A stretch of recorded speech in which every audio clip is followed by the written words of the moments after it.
Assalamualaikum warahmatullahi wabarakatuh. Salam. Bapak-bapak, ibu-ibu, para orang tua sekalian, tokoh agama, tokoh adat, Desa Tutupa, serta saudara semua yang saya cintai dan saya banggakan. Yang saya hormati, sahabat saya, Pala Ode Arfan, calon wakil bupati yang mendampingi saya, bersama istri. Yang saya hormati, sahabat-sahabat partai pengusung dan partai dan tim pemenangan, pasangan Helmi Umar Muksi dan Laude Arfan yang setia mendampingi kita orang. Senang sekali rasanya sampai di sini disambut dengan hangat oleh warga masyarakat Desa Tutupa. Sebelum memulai, saya mengajak kepada kita orang sekalian untuk selalu senantiasa memanjatkan puja dan puji syukur kepada Tuhan Yang Maha Kuasa, karena atas izinnya, atas rahmatnya, atas berkatnya, kita orang dapat bertemu, selalu sehat, berkumpul di suasana yang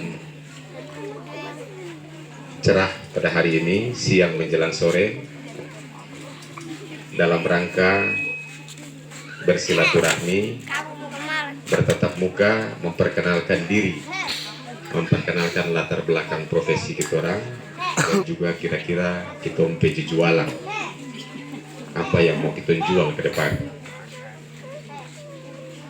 Sebagai politisi praktis, saya memang pernah mengalami, pernah merasakan menjadi anggota DPRD Provinsi Maluku Utara selama 3 kali.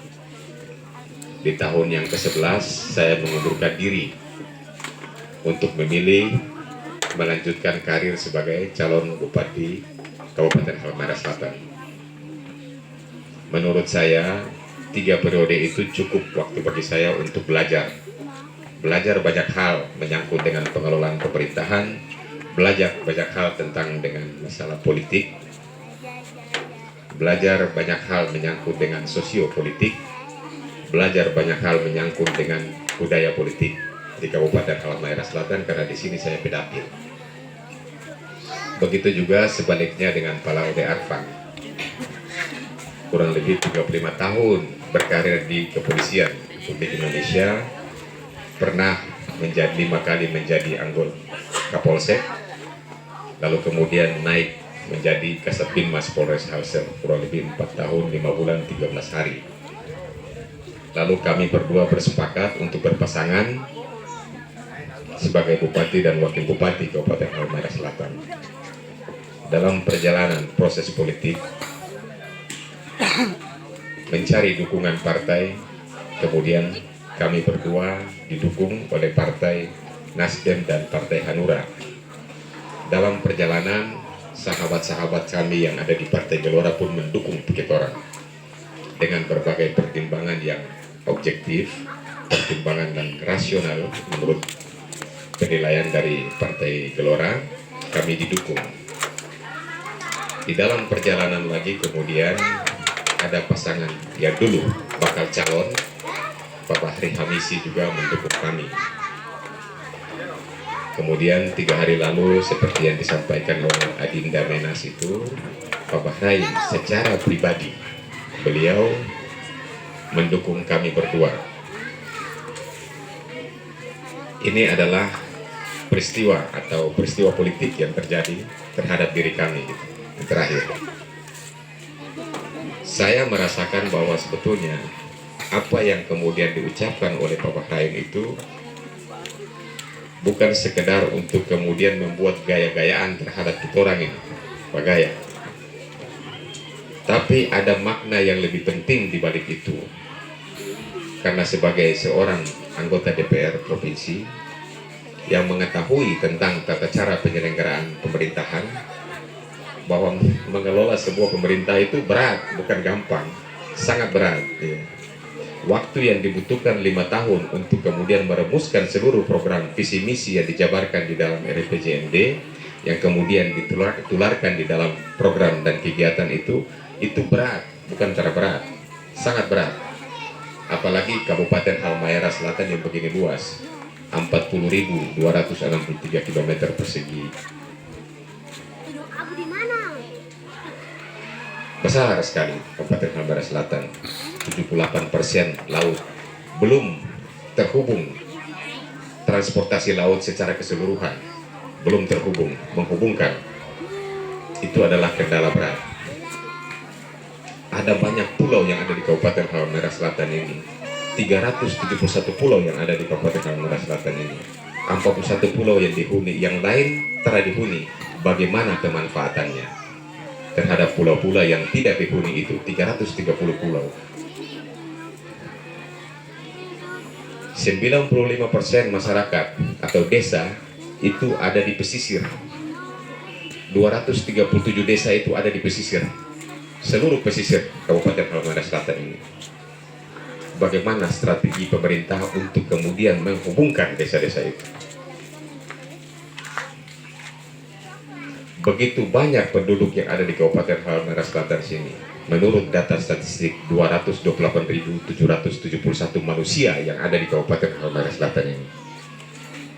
Sudahkah mereka sejahtera dalam 5 tahun atau dalam 15 tahun? Sudahkah mereka merasakan ada peningkatan ekonominya, ada kualitas pendidikannya, ada kualitas kesehatannya yang diberikan kepada pemerintah kepada masyarakat? 228.071 itu. Ada 17, kurang lebih 17 suku yang ada di Kabupaten Halmahera Selatan yang sudah hidup rukun jauh sebelum kita orang ini lahir.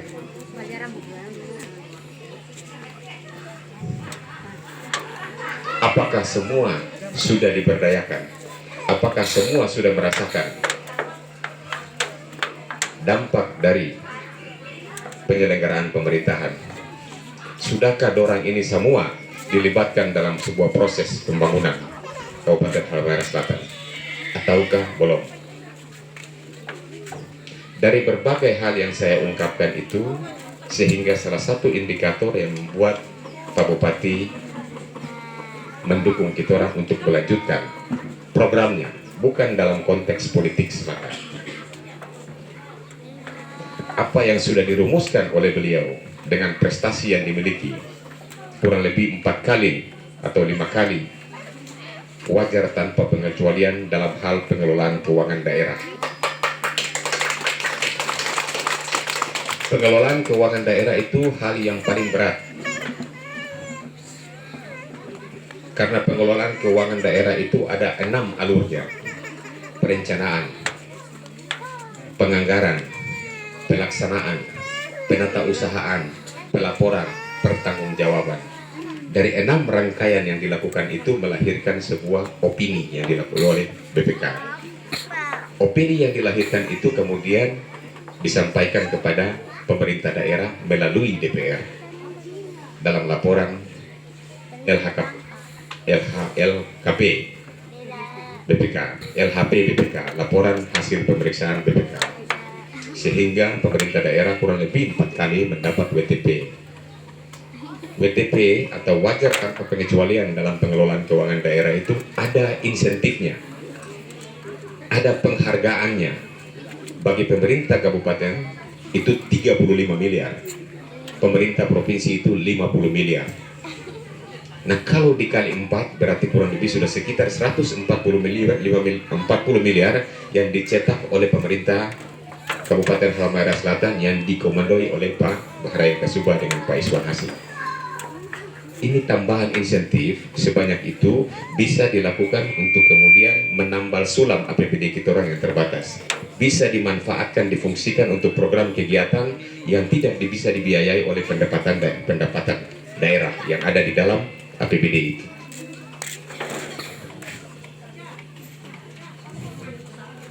Dari sisi prestasi lainnya, kesehatan untuk dirasakan seluruh masyarakat. Paling tidak sekurang-kurangnya dalam akses pelayanannya, ada kurang lebih 31 puskesmas di Kabupaten Halmahera Selatan ini dari 30 kecamatan, sudah lebih dari 1. Karena keterbatasan sumber dayanya, baik tenaga medis, para medis, itu menjadi tanggung jawab semua. Karena kebanyakan masyarakat pilihan kita orang itu selalu memilih jalur menjadi ASN. menjadi guru, menjadi tenaga kerja lain. Pilihan untuk tenaga medis itu masih sangat kurang. Ini kewajiban kita orang semua. Sarana prasarana sudah disiapkan, tinggal tenaganya saja. Berarti sudah bisa, kalau tenaganya cukup sudah bisa menjawab kebutuhan dasar masyarakat di bidang kesehatan.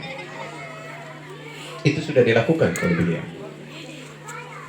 Tinggal saya dengan Pala Ode apabila insya Allah nanti terpilih, nanti tugas kita orang bagaimana meningkatkan kualitas SDM di bidang kesehatan, supaya bagaimana puskesmas itu bisa dimanfaatkan secara baik oleh tenaga-tenaga kesehatan yang mumpuni. Itu tugasnya.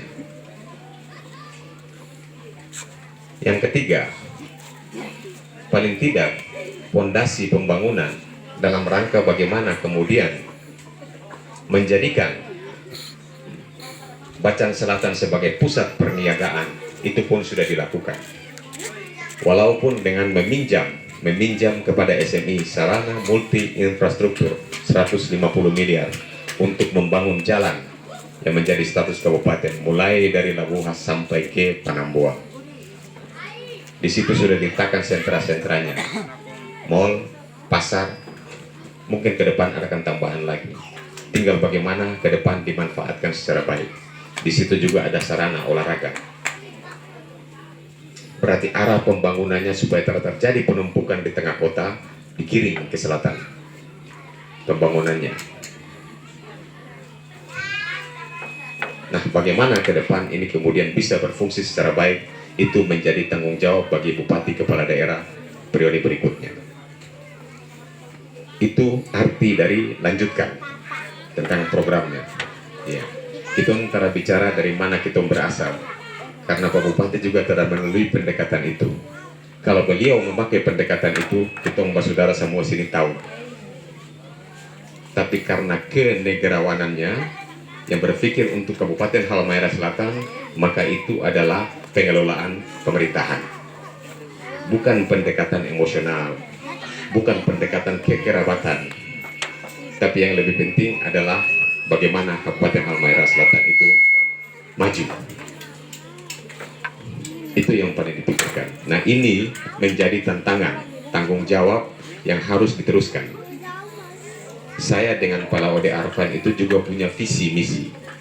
Seluruh pasangan calon bupati dan wakil bupati itu pasti punya visi misi. Tidak mungkin tidak punya visi misi, karena itu syarat. Saya dengan Pala Ode kalau mau mendaftar ke KPU itu wajib hukumnya di dalam syarat calon itu menyertakan visi misi. Visi misi itu yang kemudian kita orang sudah debatkan 2 kali, baik di gedung DPR yang lalu itu maupun di Kompas TV. Mungkin Mbak Saudara di sini sudah pernah menonton. Karena visi misi itu syarat dari calon. Visi misi itu harus diuji kepada publik. Karena masyarakat tidak hanya ingin kenal orang saja, tapi ingin juga tahu dompet latar belakang profesi, pekerjaan. Ingin juga tahu dompet isi kepala. 3 faktor itu yang kemudian menentukan bagaimana nanti pengelolaan pemerintahan ke depan. Bukan pendekatan dari mana dom berada, dari mana agamanya, dan lain-lain. Karena mengelola Kabupaten Halmahera Selatan yang tadi saya bilang begini luas, begini besar, itu butuh pengalaman, butuh pengetahuan untuk bisa menyelesaikan itu.